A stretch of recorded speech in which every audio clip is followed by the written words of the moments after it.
Bom, pessoal, primeiramente eu gostaria de agradecer à Oficina de Textos, né, por ter promovido e organizado esse evento. Gostaria de agradecer também, né, a diretoria da Oficina de Textos, que também é formada por pessoas muito sérias, muito competentes, e para mim é uma satisfação, né, ter mais uma obra com vocês. Bom, pessoal, eu fui convidado pela editora Oficina de Textos para poder fazer uma palestra técnica de um tema relacionado à minha formação, à minha experiência e, é, indiretamente, nas minhas publicações com a editora Oficina de Texto, né? Meus primeiros 10 anos como professor, eu atuei como professor de resistências materiais e, em paralelo, como projetista de concreto armado, inicialmente de edifícios e depois de obras industriais. Então, em função da minha experiência profissional com cálculo estrutural, em particular projetos de estrutura de concreto armado, e com a minha experiência como professor, eu entendo que o tema resistência dos materiais ele é muito relevante, ele é muito importante e sempre um tema atual, né? Nos cursos de graduação engenharia civil, arquitetura ou cursos afins, a resistência dos materiais ela é vista como uma disciplina, digamos assim, difícil, né? Talvez em função da metodologia de ensino, talvez em função dos exemplos, né?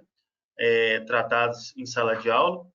Então, a ideia dessa palestra, né, desse webinar, é, falar um pouco, né, sobre a resistência dos materiais de uma maneira mais simples e mais objetiva e mais aplicada, né, em problemas de engenharia de estruturas e geotecnia, tá bom? É uma palestra introdutória, tá, pessoal? A gente está relançando aí uma coleção de resistências materiais, então eu organizei essa apresentação entendendo que o meu público-alvo são estudantes de engenharia civil ou cursos afins no final do curso, tá? Então estariam aí no oitavo, nono, 10º período, e recém-formados, né? Naturalmente também profissionais que já têm certo tempo de formado e querem, digamos assim, fazer uma reciclagem no tema, ou então era de uma outra área da engenharia civil e está querendo ingressar na engenharia de estruturas, né? Então, é uma palestra técnica introdutória, sem pretensões de esgotar o vasto assunto resistência dos materiais, ok?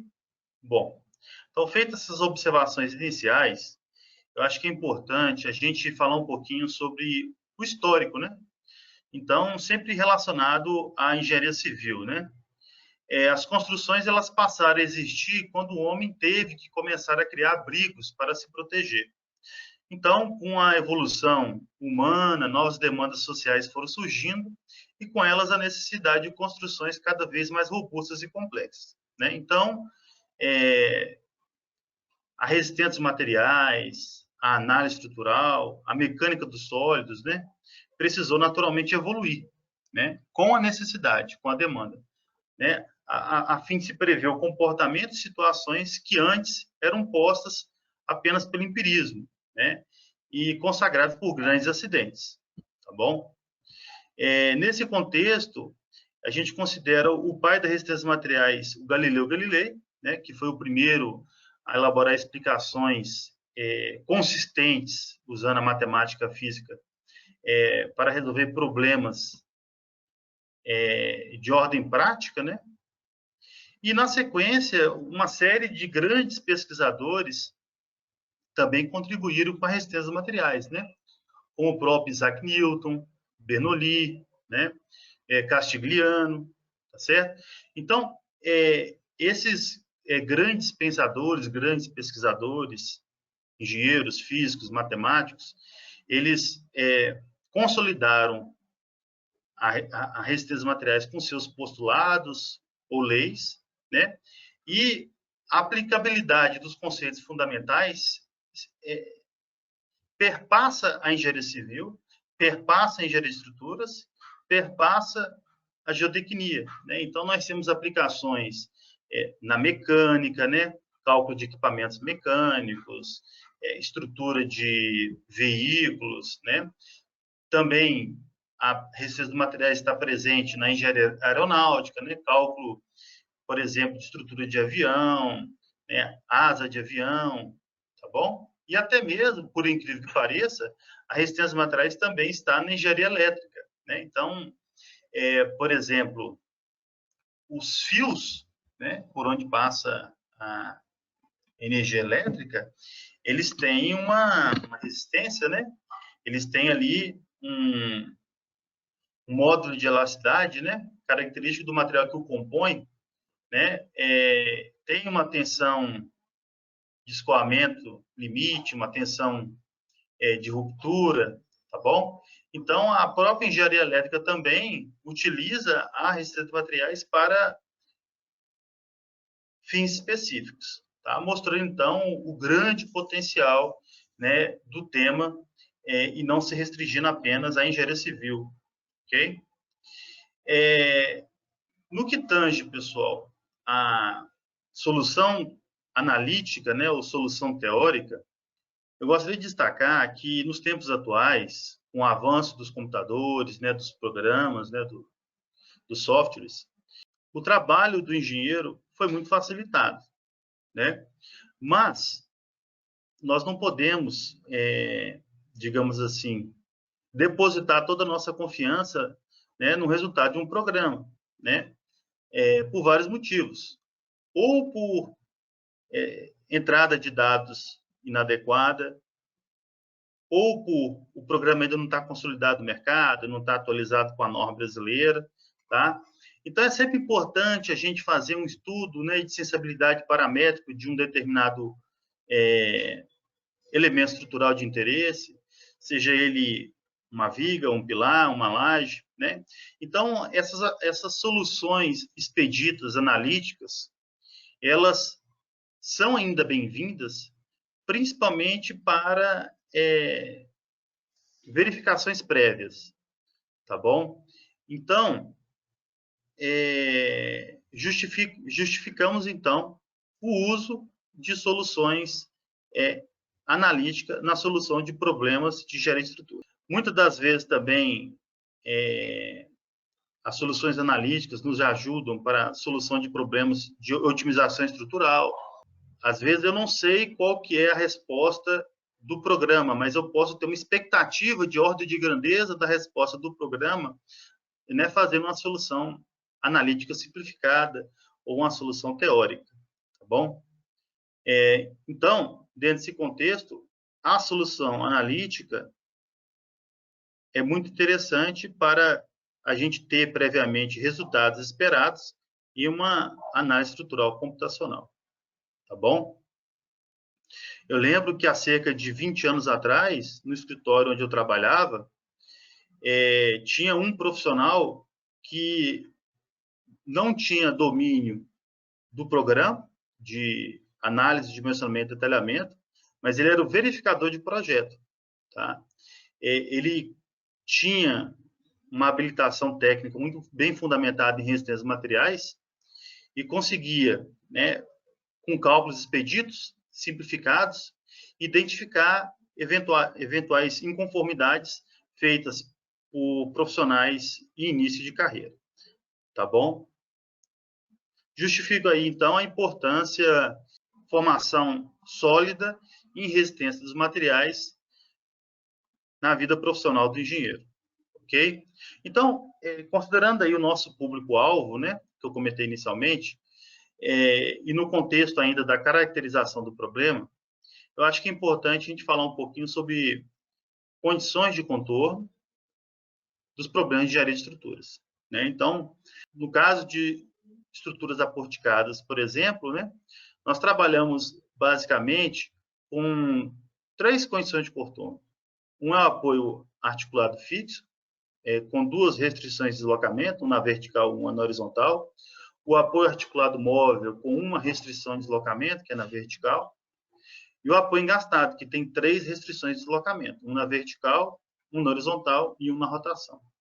Quando a gente começa a estudar disciplinas específicas da grade de engenharia de estruturas, a gente trabalha com esses apoios indeslocáveis. Mas, no dia a dia, né, real de projetos, nós sabemos que, muitas das vezes, esse apoio ideal é idealizado, né? Ele não existe de fato. Então, nos trabalhos mais recentes, né, a gente tem substituído, né, os apoios rígidos com deslocamento na vertical e horizontal por molas de deslocamento vertical e horizontal, né, que atendem à lei de Hooke, né? E no caso da rotação, molas de rotação, tá bom? Então, se a rigidez da minha mola ela for muito grande, né, teoricamente tendendo para o infinito, então sim, eu tenho as minhas condições de contorno clássica, né, da resistência dos materiais ou da teoria de estruturas, tá bom? Ou ainda da mecânica dos sólidos, né? Agora, eu posso ter uma viga descarregando diretamente no elemento de fundação, né, ou seja, no maciço geotécnico, no terreno. E aí, pessoal, eu posso, né, sabendo que a rigidez de um solo não é infinita, eu posso estimar, tá, através de ensaios específicos, né, prova de carga, por exemplo, eu posso estimar a rigidez do meu material, né? Então, na interface aí da engenharia de estruturas com a geotecnia, né, é usual a gente substituir o maciço geotécnico ou o terreno, né, por molas, tá bom? Então, se eu tenho um maciço geotécnico formado, por exemplo, por uma rocha, um maciço rochoso não fraturado, uma rocha ígnea, né, um granito, então, eventualmente, eu posso assumir ali que a minha mola tem rigidez tendendo para o infinito, né? Ao passo que, se eu estou apoiando meu elemento estrutural, né, num maciço geotécnico formado por um solo, tá? Um solo sedimentar, né, siltoso, então, certamente, a rigidez é menor do que o maciço rochoso, e aí eu tenho que estimar essa rigidez K, tá bom? A gente chama de rigidez K. Ok, pessoal? Muito bem. Então, feitas essas considerações iniciais, em termos de aplicação em edifícios, né? Eu sempre gosto de caracterizar meu problema nesse edifício clássico, típico, né? De 4 andares, onde eu tenho uma sala, uma cozinha, quartos, né? Banheiros, um típico pavimento típico, né? Pavimento tipo de edifícios usuais de concreto armado no Brasil como um todo, né? Então, cabe a nós, né, engenheiros com formação em resistência dos materiais, né, pensar na melhor concepção e lançamento estrutural, tá? Para então, utilizando os conceitos elementares de resistência dos materiais, fazer a análise estrutural, o dimensionamento e o detalhamento, né? Então, nós, engenheiros, vamos buscar lançar os elementos de pilares em locais mais escondidos, né? Tentar, na medida possível, lançar as vigas em cima das paredes, tá? De tal maneira que a gente não perca espaço com os pilares, por exemplo, e comprometendo a arquitetura, certo? E aí, nós vamos utilizar a resistência dos materiais para determinar se a minha viga 1, por exemplo, ela está simplesmente apoiada no pilar 1, ou se ela está 100% engastada no pilar 1, ou se ela está parcialmente engastada no pilar 1, tá bom? Então, o engenheiro com uma boa formação em resistência dos materiais, ele tem uma condição técnica de avaliar criticamente o resultado dos programas, né? Então, nós temos hoje bons programas, né, de análise de dimensionamento e detalhamento, mas, dependendo do lançamento feito e das condições de contorno iniciais, às vezes eu posso ter uma taxa de armadura aqui no meu pilar 1, por exemplo, muito grande, tá?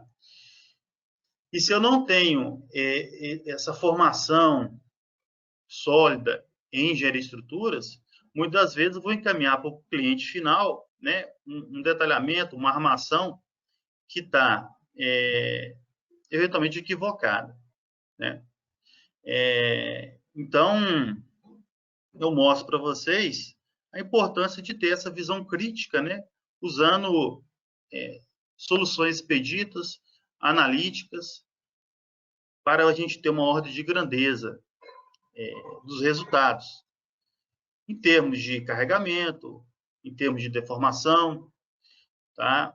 Em termos de taxa de armadura, tá bom? Em termos de geometria inicial dos elementos, tá? Então, é importante. Ok, pessoal? Então, feito essas observações iniciais, na medida do possível, eu sempre recomendo que o jovem projetista, ele, inicialmente, confronte os resultados do programa com resultados expedidos, né, usando os princípios básicos de resistência dos materiais, tanto para o cálculo de vigas, de lajes, elemento de placa, né, pilares, elementos de fundação, certo? E aí, eu vou para o nosso primeiro problema real. Esse problema real, pessoal, eu usei ele numa disciplina minha de resistência dos materiais no passado, que é o teleférico de Poços de Caldas, tá? Eu fiz uma viagem a Poços de Caldas, tá? Não moro em Poços de Caldas, mas eu fiz uma viagem a Poços de Caldas. Utilizei o teleférico, tá? E gostei muito da escada de acesso ao teleférico, tá bom? E pensei, eu vou levar isso para os meus alunos, né? Para eles tentarem fazer a idealização físico-matemática de um elemento estrutural real que fosse possível, então, né, calcular os esforços para um futuro, né, dimensionamento.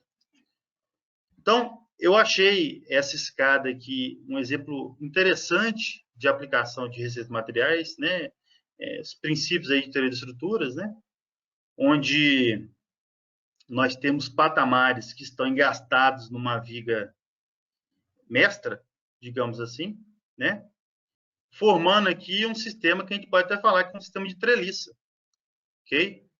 Então, aqui está um modelo tridimensional dessa escada do teleférico de Poços de Caldas, e aí cabe ao engenheiro, né, fazer a definição das condições de contorno do problema para, na sequência, fazer a análise estrutural, né? Então, cabe a nós a pensar como que está inserido o contexto desse patamar nessa viga de apoio. E como está o contexto das condições de contorno das minhas duas vigas principais, que vão apoiar a de baixo na fundação e a de cima na superestrutura, né, lá do ambiente que vai dar acesso ao teleférico, ok? Então, pessoal, eu fiz aqui um modelo didático, tá? Onde o meu patamar, ele transfere uma carga na minha viga principal, que ela, ao mesmo tempo, torce a minha viga principal, tá? E eu tenho também um carregamento que vai me dar uma flexão. Então, eu tenho um momento torsor e um momento flexor, tá certo? E é muito importante que os engenheiros civis consigam representar o meu problema real num problema teórico simplificado, tá certo? E eu consigo, utilizando esse modelo analítico aqui, dimensionar as minhas vigas principais e elas ficam em equilíbrio, tá? Então, muitas vezes, eventualmente, o engenheiro pode assumir que está engastado em cima e engastado embaixo. Mas aí, quando você engasta, você vai chamar mais, digamos assim, você vai levar um momento para cá, né? Então, vai terminar dando uma ferragem aqui, né? Um momento negativo, né? Então, uma condição aqui mais econômica seria esse modelo analítico simplificado. Um outro exemplo que eu acho interessante de estrutura real versus modelo analítico são esses mezaninos clássicos de igreja, tá? Onde fica normalmente o grupo de música, né? Então nós temos aqui um problema real, né? Uma laje que descarrega numa viga que por sua vez se carrega num pilar, tá? E mais uma vez o desafio para o engenheiro é a definição das condições de contorno do problema, tá certo?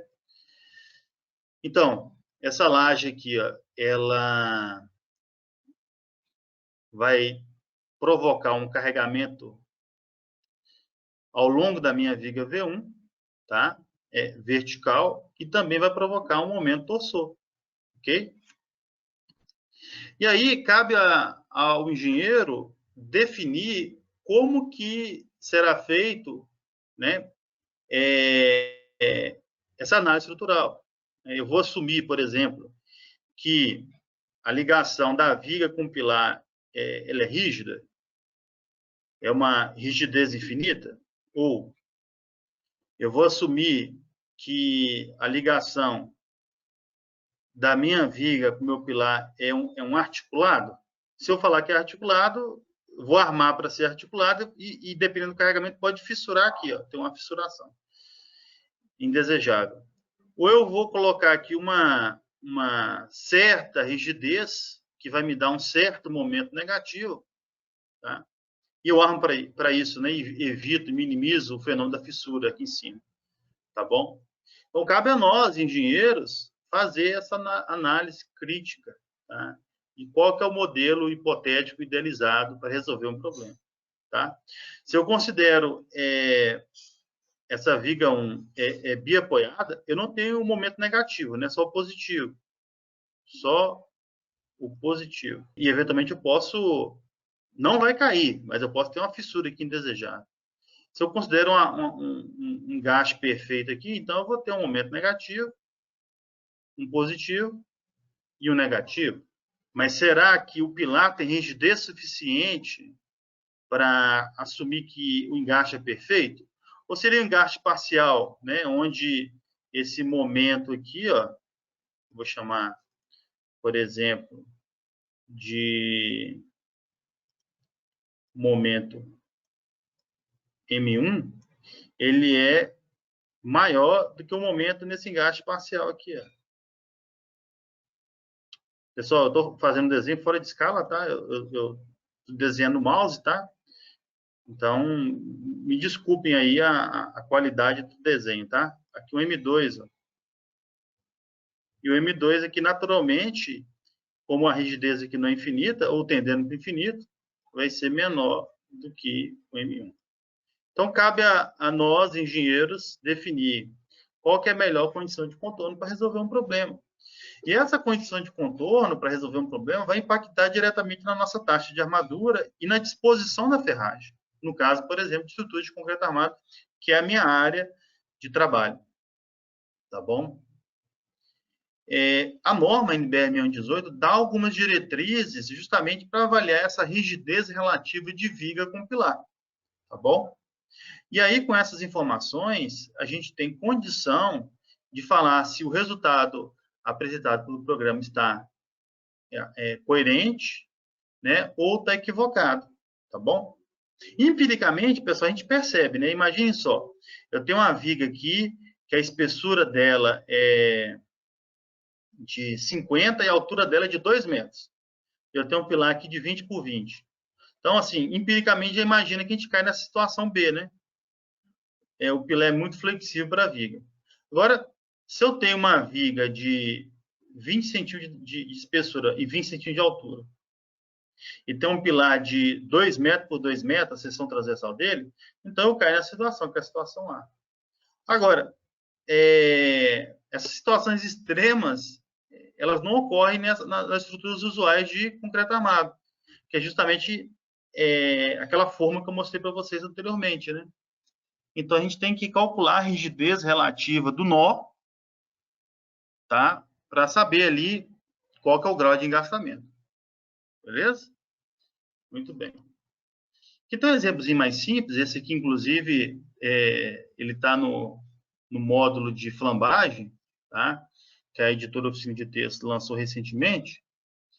É um modelo simples, né? Para que minha estrutura esteja em equilíbrio, eu tenho que ter, no mínimo, né, 3 restrições de deslocamento, né? Uma em X, uma em Y e uma de rotação, né? E aí eu vou atender as equações universais do equilíbrio, né, no plano, né? Somatório das forças em X, somatório das forças em Y, somatório dos momentos, tá bom?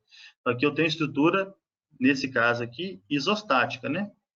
Eu tenho o mesmo número de restrições, o deslocamento igual ao mesmo número de equações de equilíbrio, tá bom? Então, na medida do possível, é sempre importante você idealizar o seu problema em uma solução analítica simplificada para você ter a ordem de grandeza dos resultados. Tá bom, pessoal? Sempre interessante, tá? Aqui tem alguns exemplos, pessoal, inclusive da coleção, tá? Então, vocês vão identificar esses exemplos na coleção, né? Então, aqui eu tenho um apoio articulado fixo, aqui eu tenho um apoio articulado móvel, né? Aqui eu tenho um pilar que não está engastado na viga, então ele está entrando como carga concentrada, mas dependendo, né? Se eu tenho uma viga de concreto armado e um pilar de concreto armado, então a minha condição de contorno é diferente, né? Ou seja, cada caso é um caso, né? Nesse exemplo aqui eu tenho uma viga com apoio articulado fixo e uma viga com apoio articulado móvel, submetido a uma carga de alvenaria, ou seja, uma carga uniformemente distribuída, tá? Então, sempre que possível, como eu comentei com vocês, tentem, né, pegar um problema real e transformar ele num modelo hipotético, né, teórico, passível de ser resolvido, tá? Aqui, né, eu tenho uma viga que está recebendo uma carga de alvenaria uniformemente distribuída, e essa viga ela tem gastada no pilar, tá? Uma viga isostática, onde eu tenho 3 equações de equilíbrio e 3 restrições de deslocamento, na vertical, na horizontal e momento, tá? Aqui, né, um pórtico, né, com uma placa ligada, né, na viga do pórtico, ok? Em função do tipo de ligação aqui, e em função do tipo de ligação específico aqui, né, foi assumido uma carga uniformemente distribuída, né, que, por sua vez, vai, além de ter uma carga concentrada aqui, ó, eu vou ter também uma torção, né, uma torção. Então, é importante, pessoal, na medida do possível, vocês tentarem idealizar o seu problema de uma maneira física que seja possível de resolver, tá? Então, essas figuras que eu estou mostrando para vocês, tá? Elas são de autoria, tá? Então, vocês podem encontrar elas depois, né? Lá na coleção, tá bom? E aí, pessoal, um tema interessante é a questão da comparação de um modelo exato de um modelo realístico, né? Então, será que existe um modelo exato que representa todas as variáveis, todos os fatores condicionantes do comportamento estrutural, seja de uma viga, de um pilar, de uma laje ou de um elemento de fundação? Né? Bom, todos os programas, tá? Mesmo os mais robustos, eles trabalham com simplificações, tá? Então, esses programas clássicos, por exemplo, de concreto armado, para soluções triviais, né, simples do dia a dia, tá? Não situações extremas, tá? Que a gente está trabalhando com conceitos introdutórios, eles sempre trabalham com pequenas deformações, regime elástico linear, e é aplicável o princípio da superposição dos efeitos e das ações. Então, eu tenho um problema exato matematicamente, assumindo as hipóteses simplificadoras do meu problema, tá certo? Então, é um exato matemático, que não necessariamente ele é realístico, tá? Então, esse é importante, essa observação para vocês. Então, eu diria que esse exato é um conceito matemático, tá bom? É um conceito matemático. Se a gente for tentar discutir a questão do modelo realístico, eu preferiria substituir a palavra exato por um modelo numérico rigoroso, tá bom? Então, quanto mais variáveis você coloca no seu problema, quanto mais fatores condicionantes para resolver uma determinada demanda, mais próximo a solução vai se aproximar da solução realística, tá bom? Então, não existe solução usando recursos computacionais, né, 100% representativo da realidade. Eles são exatos matematicamente, considerando as premissas simplificadoras que o geraram, tá bom? É importante que fique bem claro isso para vocês, tá certo, pessoal? Então, dentro desse contexto, né, também eu apresento para vocês aqui uma imagem de uma obra que também foi publicada em parceria com o Oficina de Textos, né, da coleção, Flexão em Vigas, né? A gente costuma trabalhar muito com o princípio da superposição dos efeitos, né? Então, quando eu estou tendo pequenas deformações, estou no regime elástico linear, eu posso separar os carregamentos e analisar eles individualmente, tá? E depois superpô-los, né? Então, eu apresento para vocês aqui a flexão normal simples, flexão normal composta, a flexão oblíqua simples e a flexão oblíqua composta com a contribuição da carga axial. Esse tipo de flexão também existe naturalmente em pilares, tá bom? E para os fins acadêmicos da resistência dos materiais e os propósitos desse webinar, né, dessa palestra técnica, né, nós podemos, com acurácia interessante, avaliar as tensões do elemento estrutural, separando cada um desses carregamentos, sem prejuízo ao resultado final, tá bom? Só fazendo aqui um comentário adicional, né? Eu comentei com vocês que muitas das vezes nós não sabemos, né, se a minha viga ela está com um engaste perfeito no pilar, se a minha viga está com um apoio articulado perfeito no pilar ou se está parcialmente engastado. Mas a norma 6118, Projeto de Estrutura de Concreto, né, de 2023, que sofreu uma pequena adequação no início desse ano, 2024, ela apresenta uma formulação analítica ou formulação manual simplificada, né, teórica, para fazer a correspondência entre a rigidez relativa dos elementos estruturais, tá bom? E a partir, né, dessa proposição do item 14.6.6.1 da norma, eu consigo, tá, saber se o resultado do meu programa de análise, dimensionamento e detalhamento, se o resultado, a ordem de grandeza dele está certa ou não, tá bom?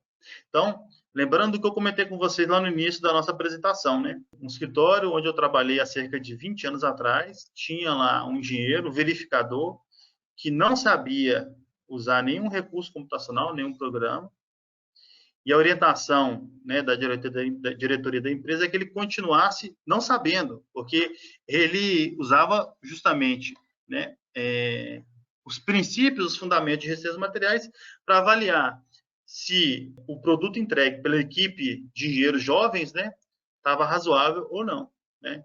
Formulações analíticas simplificadas são sempre bem-vindas para verificação de projetos, tá? Hoje em dia, como eu comentei anteriormente, não faz sentido nenhum calcular um prédio de 30 andares na mão, né? Mas é uma ferramenta auxiliar para conferência e validação de projetos. Beleza, pessoal? Então, por exemplo, eu posso calcular um edifício de alvenaria estrutural, por exemplo, utilizando métodos, elementos finitos, né? Utilizando um programa robusto, né? Usando elementos de placa para superestrutura, usando elementos sólidos para elemento de fundação, e ter os esforços para fazer o dimensionamento. Mas é sempre muito bem-vindo, né, você fazer uma descida de cargas por área de influência e verificar se a ordem de grandeza das cargas nos elementos de fundação está coerente entre a solução numérica e a solução manual, tá? Às vezes o programa ele é um programa muito bom, tá? Mas o usuário é inexperiente, entrou com dados errados, né? Ou pode acontecer de um programa que está se consolidando no mercado ainda, né? Tem alguns pontos a serem ajustados. Então, pessoal, no caso de edifícios, então é muito bom saber que dependendo do sistema estrutural e dependendo do uso do edifício, tá? A carga por andar varia de 800 a 1.500 quilos por metro quadrado. Então, você pega aí uma ordem de grandeza aí, 1.000, 1.200 quilos por metro quadrado, multiplica pela área em planta do pavimento e multiplica pelo número de pavimentos e divide pelo número de pilares ou elemento de fundação, você tem a carga nos elementos de fundação. E você pode comparar, tá, com os resultados do programa. Então, às vezes, você até esquece de lançar o vento no programa. Então, eu sou um grande defensor, tá, de soluções expeditas para a validação das soluções numéricas, em termos de ordem de grandeza. Tá bom? Então, nós somos conhecedores que uma fundação superficial, por exemplo, eu vou ter um bulbo de pressão, né? Esse bulbo de pressão, dependendo do tipo de elemento de fundação, o final do meu bulbo de pressão, ele varia aí de 3 vezes o B a mais ou menos 5 vezes o B, tá? Se o meu bulbo está muito discrepante disso, tem alguma coisa que eu posso estar refinando o meu modelo, não é isso? Tá? Ou então eu estou calculando viga baldrame, tá? Posso usar o conceito de viga em base elástica, tá? Eu posso trabalhar com molas de rigidez, né, utilizando lei de Hooke, tá bom? Uma referência simplificada desse assunto está na obra recentemente publicado pela editora Oficina de Texto, né, que é da coleção, né, de resistências materiais. Bom, e aí, pessoal, utilizando o conceito, por exemplo, de superposição de efeitos, pequenas deformações em regime elástico linear, eu trago para vocês aqui uma sapata, tá, que está submetida a uma carga axial de 900 kN e um momento de 180, uma flexão normal composta. Tá? Desde que as hipóteses simplificadoras sejam válidas, eu posso calcular a minha tensão na fundação separando essas cargas. Tá? Então, vocês vão lembrar, né, lá de resistências materiais, né? Sigma é igual a carga normal dividido pela área, né? Mais ou menos M vezes o Y dividido por I, né? Então, utilizando o princípio de superposição dos esforços, eu posso pegar essa parcela, calcular separadamente, no caso que deu 150, e pegar essa parcela, calcular separadamente, que deu mais ou menos 60, e depois superpô-las. Ok? O programa faz isso. Tá? Mas a maneira de você conferir o programa é fazendo esse teste, né, paramétrico, para ver se está tudo certinho. Tá certo? Hoje nós temos poderosos programas, né, que utilizam, por exemplo, métodos dos elementos finitos, métodos de elementos de contorno, né, dentre outros, métodos de diferenças finitas, tá?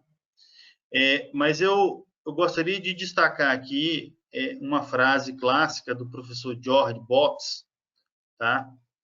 Que ele fala o seguinte, que essencialmente todos os modelos são errados e alguns são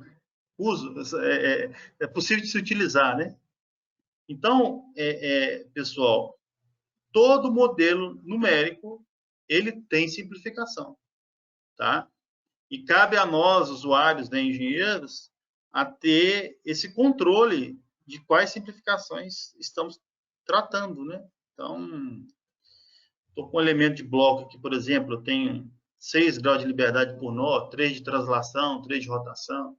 Quero liberar algum grau de liberdade, sim ou não. Então, isso tudo você tem autonomia no programa. Agora, você tem que conhecer, né, os fundamentos de resistência materiais para poder fazer ajustes nas configurações, nos critérios do programa, coerentes, tá bom? Então, pessoal, eu diria o seguinte, que para efeitos práticos, tá? Eu diria o seguinte, para efeitos aí de graduação, né? Para efeitos de problemas usuais, corriqueiros, tá? Para o nosso dia a dia, para a compreensão física dos conceitos fundamentais, os melhores modelos são os mais simples ou os mais triviais, tá bom? Resguardado as ressalvas que eu apresentei para vocês aqui anteriormente, certo? Então, eu lembro que há cerca de 15 a 16 anos atrás, eu fiz uma visita no município de São Carlos, São Paulo. Eu visitei o professor Nelson Aoki. Ele foi muito simpático, muito cortês, fiquei com ele o dia inteiro, e ele estava me apresentando as ideias aí de interação solo-estrutura, né? Eu, quando fiz resistência materiais na graduação, eu só aprendi 3 condições de contorno: apoio articulado fixo, apoio articulado móvel e apoio engastável. Eu não tinha conhecimento, né, do apoio elástico, né? E aí o professor Nelson Aoki, na ocasião, trouxe esse exemplo aqui para mim, que eu estou repassando para vocês, devidamente citado, tá? A autoria não é minha, tá bom? Que é um prédio cuja resultante do carregamento é 100, tá? Independente da unidade, tá? Porque pode ser um prédio de N pavimentos. E aí, pessoal, a resposta do maciço geotécnico, a resposta do terreno, ela vai depender da geotecnia, tá? Ela vai depender da geotecnia. Eu posso ter, por exemplo, um maciço geotécnico cujo perfil eu apresento para vocês aqui, onde eu tenho, né, um maciço rochoso nas extremidades e no meio um solo com baixa rigidez, tá? Ou com uma elasticidade considerável, tá bom? Então, naturalmente, a carga, né, ela tende a ir para as regiões mais rígidas, tá bom? Então, no caso aqui, seria pelas extremidades. Então, uma possível configuração de resposta do mapa de cargas para essa estrutura seria essa aqui, ó. O meio está pegando 20, porque ele é flexível. Quando ele deforma, há uma tendência das cargas irem para o lugar mais rígido, e as extremidades estão pegando 40. Tá bom? Agora, eu não posso calcular a minha fundação, né, considerando apenas o mapa de carga, assumindo que o meu maciço geotécnico ele é homogêneo, né, isotrópico, tá certo? Então, esse maciço geotécnico ele pode mudar de lugar para lugar. Então, vamos aqui por um local B, por exemplo, tá? Onde, ao invés das extremidades serem mais rígidas, o meio é mais rígido, tá bom? Então, naturalmente, na hora que a carga for para extremidades e o elemento de fundação deformar, vai ter um fluxo maior de cargas para o meio. Então, diferente da situação A que eu apresentei para vocês, onde o meio pegou 20, nesse caso aqui, como eu tenho um maciço rochoso, né, com boa capacidade de suporte, ele vai pegar mais carga, como, por exemplo, 70, 15 em 15. Olha só que interessante. E aí, pessoal, no Brasil, nós temos casos relatados, né, em termos de laudos periciais, né, na própria literatura, mostrando pilares, tá? Recife, Pernambuco, já aconteceu isso. pilares que romperam, tá? Porque houve um equívoco, né, no mapa de cargas, certo? Então, às vezes, o projetista considera que a fundação é indeslocável de uma maneira homogênea, né? Mas não, tá? É necessário a gente avaliar as investigações geotécnicas, é necessário a gente avaliar uma composição do perfil geológico geotécnico, né? Verificar se tem situações que podem impactar no meu mapa de cargas, né? Então, hoje nós temos, né, programas comerciais de análise estrutural que você pode atribuir ao elemento de fundação rigidez variável, tá certo? Que você só consegue saber depois de fazer um trabalho de campo, uma investigação, fazer um perfil da região, 2 perfis da região, 3 perfis, fazer a quantidade de perfis necessária para você entender o contexto, tá bom? Na engenharia civil ainda não é comum fazer esses modelos geotécnicos tridimensionais, né? Embora eu acho que a tendência no futuro é tê-los, tá bom? Então, a gente tem que estar muito atento, pessoal, a essas particularidades, tá bom?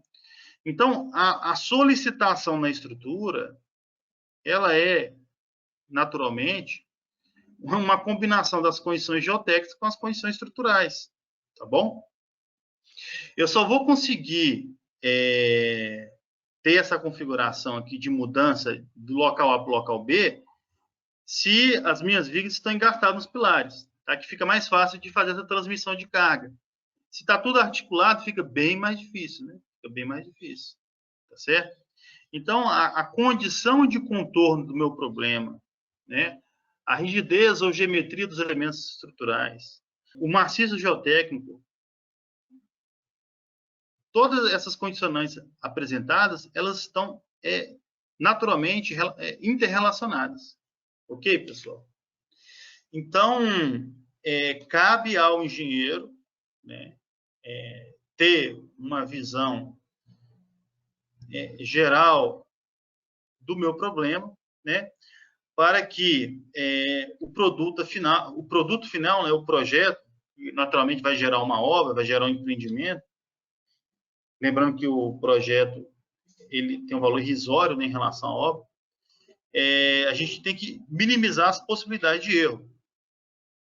E o caminho é a consideração da interação solo-estrutura e fazer uma análise conjunta da superestrutura com a mesoestrutura e com a infraestrutura, tá bom? Em prol de um projeto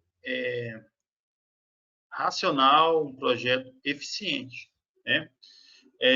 Nós lembramos aqui o que é uma solução de engenharia, né? Uma solução de engenharia é uma solução que atenda requisitos de economia e atenda requisitos de segurança. Não faz sentido a gente ter uma solução só segura e pouco econômica, ou o contrário. Bom, gente, para eu elaborar essa apresentação, eu utilizei as notas de aula do professor Nelson Aoki e o material de minha autoria, né, conforme vocês estão vendo aí. Eu comecei a dar aula de resistência materiais em meados de fevereiro de 2010. Na época, tinha muitos exemplos, tá, da engenharia mecânica e engenharia aeronáutica. Eu lembro que, na ocasião, eu estava iniciando a minha carreira acadêmica, né? Já tinha formado, já tinha alguns anos. Então, já atuava como calculista, mas não atuava como professor. Então, os alunos sempre pediam, né, exemplos voltados para a engenharia civil, porque eu era professor na engenharia civil.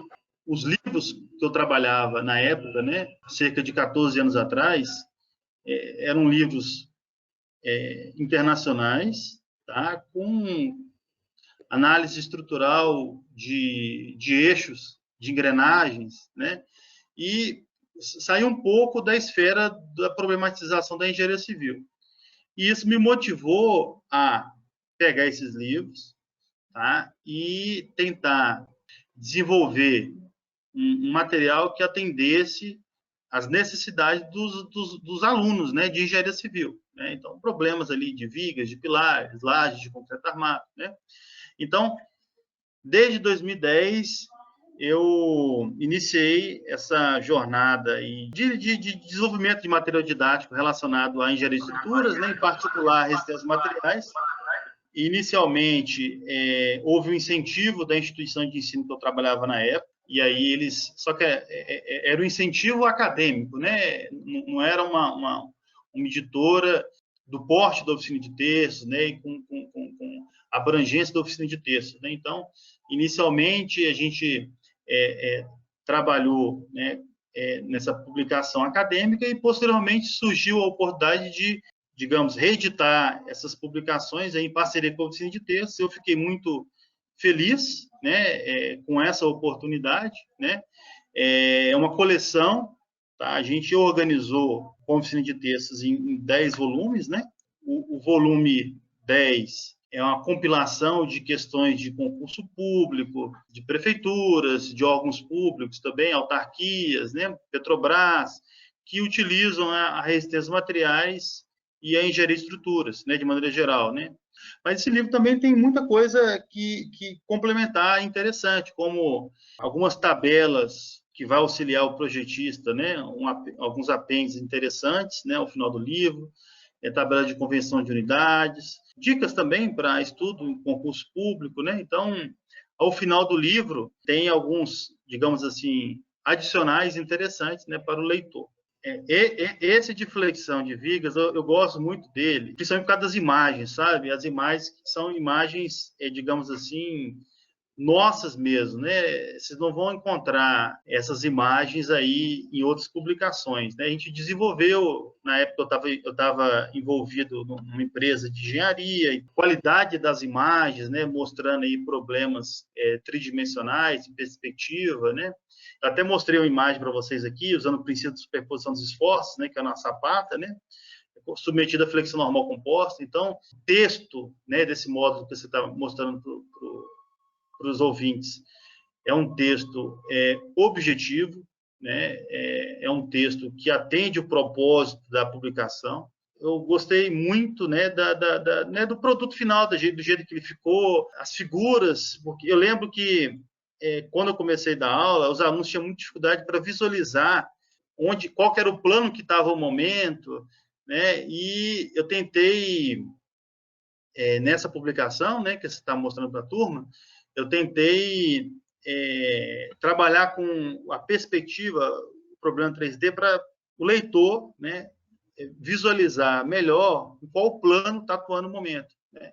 Então, facilita muito a análise, né? Então, eu sou fã desse livro, tá? Eu sou fã desse livro, indico ele, tecnicamente é um livro muito bom. Nesse primeiro momento, a editora está oferecendo ele no formato de e-book. Agora, é uma boa referência. Tá? Sem sombra de dúvida, uma boa referência. E, o mais importante, é diferente dos livros clássicos de resistência a materiais, porque o foco, quando ele foi feito, foi para alunos de engenharia civil ou arquitetura.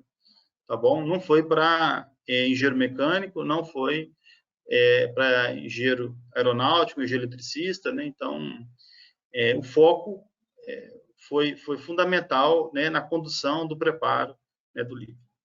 Bom, primeiramente, né, eu gostaria de agradecer a Oficina de Texto, né, por ter possibilidade desse momento técnico e gratuito, né? Eu estou aqui como voluntário dando essa palestra, né, para os ouvintes, pensando estritamente no conceito, né, da resistência aos materiais em problemas de engenharia civil. No mais, eu me coloco à disposição e agradeço mais uma vez o convite da Oficina de Textos.